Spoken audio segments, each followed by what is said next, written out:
اور جمع تو آپ ویسے ہی کر، مقیم بھی اور مسافر بھی، یہ اللہ تعالیٰ نے سہولت دی ہے۔ کئی عورتوں نے نماز شروع کر دی اس کی وجہ، اور جو آپ کو رکھتے بتائی ہوئی تھی اللہ کے فضل سے 17 صرف عشاء دیاں، اور ہم نے بتایا کہ 17 24 گھنٹے میں ہے، 2 فجر، 4 ظہر، 4 عصر، 3 مغرب اور 4 عشاء۔ باقی وطر ہو یا سنت موقدہ ہو، جتنا گڑ ڈالیں اتنا میٹھا ہے، ہم تو پڑھتے ہیں، لیکن یہ اوبلیگیٹری۔ بسم اللہ الرحمن الرحیم۔ غامدی صاحب اور ان کے شاگرد رشید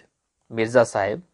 کا اس طرح کا موقف اختیار کرنا کہ صرف فرض پڑھو نمازوں کے اور نفل، اور اس کے علاوہ سنت اور وطر کی کوئی اہمیت نہیں، اس کے حوالے سے پوچھا نہیں جائے گا، پڑھو یا نہ پڑھو، معاذ اللہ یہ بالکل غلط موقف۔ مرزا صاحب جیسے ریسرچر کو اس طرح کی بات ہرگز نہیں کرنی چاہیے۔ اب میں تھوڑا سا اس حوالے سے فقہا کا موقف بھی بیان کر دوں اور اس پر دلائل جو قرآن و سنت کے وہ عرض کرتا ہوں۔ فقہا کا موقف اس حوالے سے یہ ہے کہ فجر و ظہر میں جو سنت قبلیہ سنت موقدہ ہے، کوئی اس کی تاکید پر احادیث موجود ہے، اور مغرب و عشاء میں جو 2 سنت بعدیہ ہوتی ہیں وہ بھی موقدہ ہے، اور سنت موقدہ کے چھوڑنے کی عادت بنا لے تو بندہ گناہ گار ہوتا ہے، یعنی اسے پڑھنا ہی ضروری ہے۔ اسی طرح عشاء کی نماز کے بعد جو 3 وطر ہوتے ہیں وہ واجب ہیں، اس کا ایک بار بھی جان بوجھ کر چھوڑنا گناہ ہے۔ تو یہ غامدی صاحب اور مرزا صاحب کی بالکل نہ مانیں، بلکہ ہمیں آقا کریم علیہ الصلوۃ والسلام کی بات ماننی ہے جو تعلیمات اسلامیہ ہے۔ اب میں وطر کے حوالے سے سب سے پہلے بات کرنا چاہتا ہوں۔ وطر کے حوالے سے جو پہلی حدیث حضرت مولا علی رضی اللہ تعالیٰ عنہ سے مروی ہے وہ یہ ہے کہ آقا کریم علیہ الصلوۃ والسلام نے فرمایا ان اللہ وطر یحب الوطر،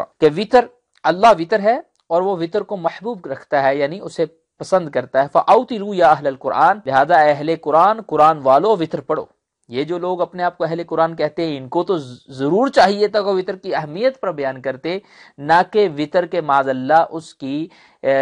یوں کہتے کہ اس کی کوئی اہمیت نہیں ہے۔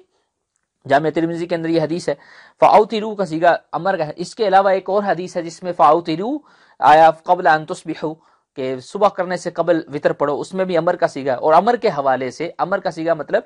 آرڈر دیا گیا ہے، اس میں حکم دیا گیا ہے،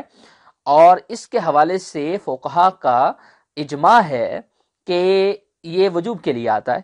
یعنی اس سے اوبلیگیٹری چیز ثابت ہوتی ہے، اہم جو اہمیت جس کی زیادہ ہے، جسے کرنا ضروری ہے۔ اور نبی کریم صلی اللہ علیہ وسلم کا امر، اللہ اکبر، جس کے بارے میں تو خود قرآن کہتا ہے وَمَا آتَاكُمُ الرَّسُولُ فَخُذُوهُ، جو رسول اللہ تمہیں عطا کریں وہ لے لو، وَمَا نَهَاكُمْ عَنْهُ فَانْتَهُوا، اور جس سے منع کریں وہ باز رہو،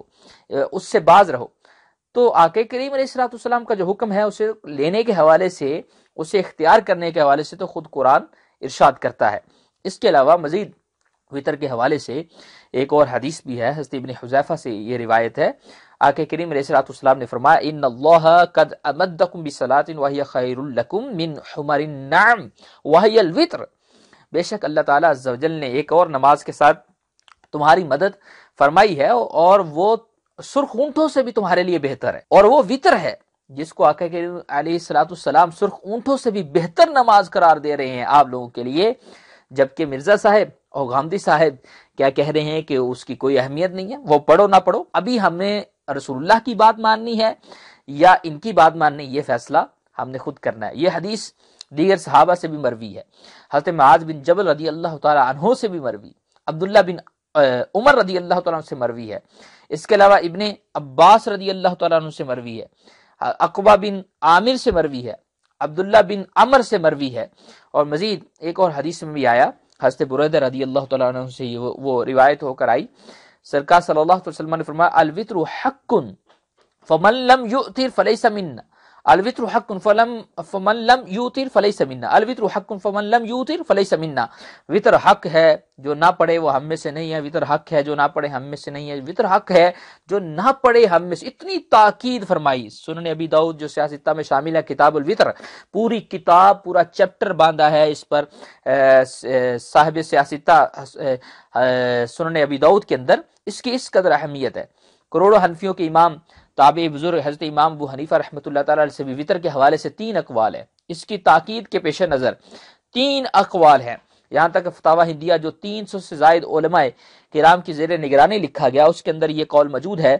کہ ان ابی حنیفہ رضی اللہ تعالی عنہ فی الوطر ثلاث روایات، 3 روایات، فی روایت فریدۃ، ایک روایت میں آپ نے فرمایا ہے فرض ہے، اور ایک روایت میں آپ نے سنت موقدہ سے مروی ہو کر آیا ہمارے پاس، اور ایک روایت میں واجب، اور یہی آپ کا آخری قول ہے، وہ صحیح، اسی کی علماء نے تصحیح کی ہے کہ یہی صحیح قول ہے، یعنی کہ واجب ہے۔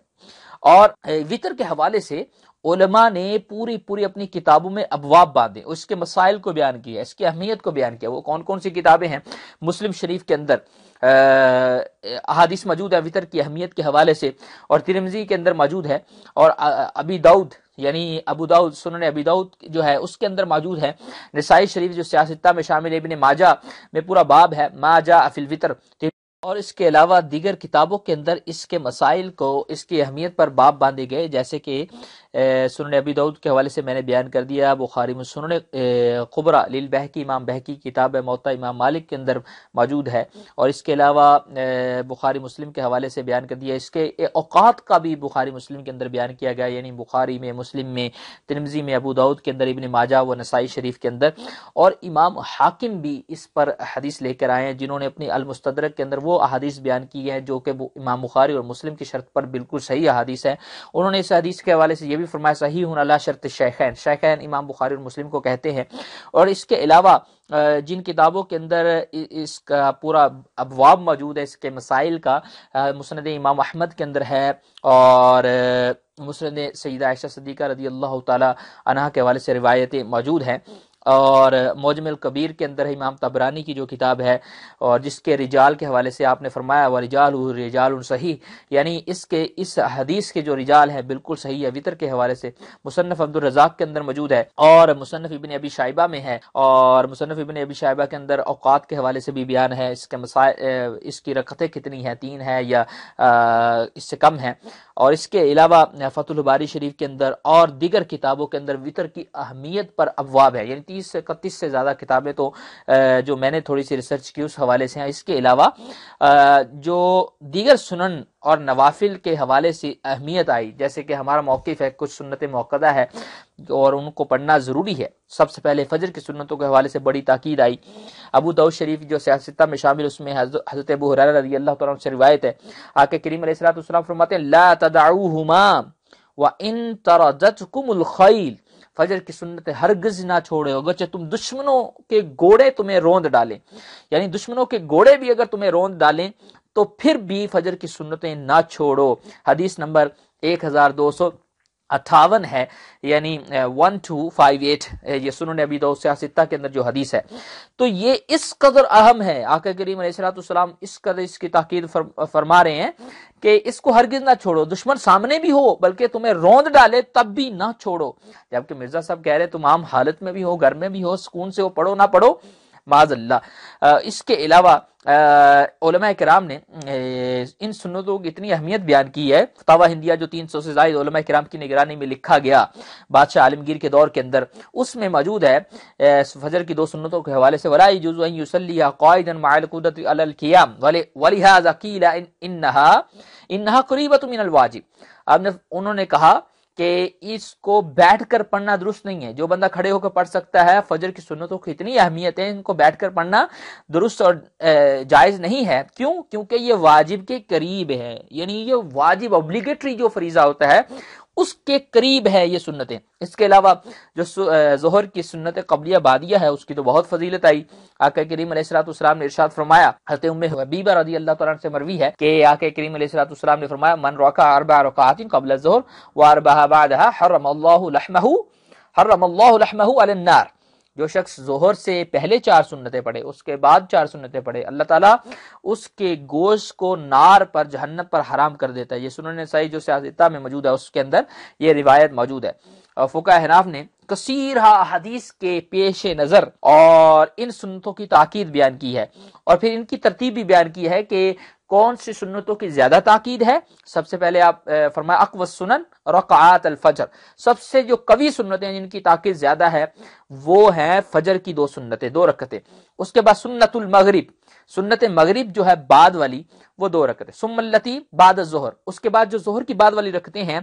2 سنتیں جو ہم پڑھتے ہیں وہ ان کی تاکید زیادہ ہے، ثم التی بعد العشاء، اس کے بعد جو عشاء کے بعد 2 رکعتیں فرضوں کے بعد ہم پڑھتے ہیں ان کی تاکید زیادہ ہے، ثم التی قبل الظہر، جو ظہر سے پہلے 4 سنتیں ہیں ان کی تاکید آخر میں ہے، مؤکدہ ہی لیکن ترتیب کے اعتبار سے وہ آخر میں ہے۔ تو یہ اس کی اصل ترتیب ہے جو ہمارے فقہا نے بیان کی۔ لہذا یہ فقہا کا قول قرآن و سنت کی تعلیمات کے پیش نظر ہے، ان کے سامنے اس کی لسٹ ہے، اور یہ میں نے مختصر اس کا جواب دیا، ورنہ اتنی احادیث ہیں وطر کے حوالے سے، اتنی احادیث ہیں فجر کی سنتوں کے حوالے سے کہ بہت ایک لمبا یعنی 1-2 گھنٹے کا پھر بیان کرنا پڑے گا۔ اگر ضرورت پڑی تو انشاءاللہ وہ بھی آپ کے سامنے پوری تحقیق کے ساتھ لاؤں گا، لیکن ابھی مختصر جواب ہی کافی ہے۔ وما علیہ الا البلاغ۔